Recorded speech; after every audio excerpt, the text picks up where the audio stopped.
केंद्र सरकार प्रधानमंत्री आवास योजना अर्बन 2.0 योजना को नहीं आसी बहुत बड़ गोटे अपडेट। सरकार निर्माण करेंगे कोटी कोटी घर, गरीब और मध्यवित्त श्रेणी को पूरा हम सस्ता गृहर स्वप्न। तो ये कौन रही संपूर्ण अपडेट आसतु जाना वीडियो माध्यम चलते वीडियो स्टार्ट करा पूर्व जब आप आम चैनल को नुआ देखुं आम चैनल को एवं सब्सक्राइब करूँ एमती नुआ नुआ इनफॉर्मेटिव वीडियो देखापी। तो ये देखिए मोदी को ट्वीट रे a home bring dignity and enhanced ability to fulfil one's dreams with a record investment of Rs 10 lakh crore. The Pradhanmantri Awash Yojana Urban 2.0 scheme will benefit countless people and contributed to better cities. तो cabinet decision ये देखिए 9 अगस्त 2024 Pradhan Mantri Awas Yojana urban 2.0 scheme financial assistant will be provided to 1 crore urban pro and middle class families in 5 years.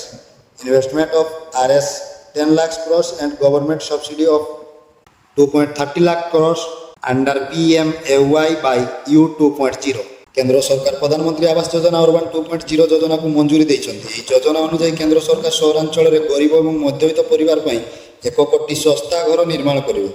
प्रधानमंत्री नरेंद्र मोदी अध्यक्षतार गठित cabinet बैठक में शुक्रवार दिन यह योजना को मंजूरी मिली।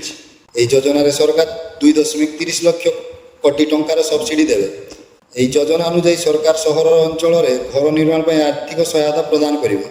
प्रधानमंत्री आवास योजना सहरांचल प्रथम योजना 1.18 कोटी घर निर्माण करने को मंजूरी देती। 85.5 लाख घर निर्माण हो सारी। यह व्यतीत credit risk guarantee fund trust रे वर्तमान सरकार 3000 कोटी टंका देवे। प्रथम यह संख्या 1000 कोटी टंका थिला। यह अनुसार बैंक एवं हाउसिंग फाइनेंस कंपनी गुड़ी को साहाय्य करा जाए, जहाद्वारा से आर्थिक भाव दुर्बल लोकों को घर निर्माण पर अर्थ दे पारे। यह फंडर मैनेजमेंट वर्तमान नेशनल हाउसिंग बैंक परिवर्ते नेशनल क्रेडिट ग्यारंटी कंपनी करिवो।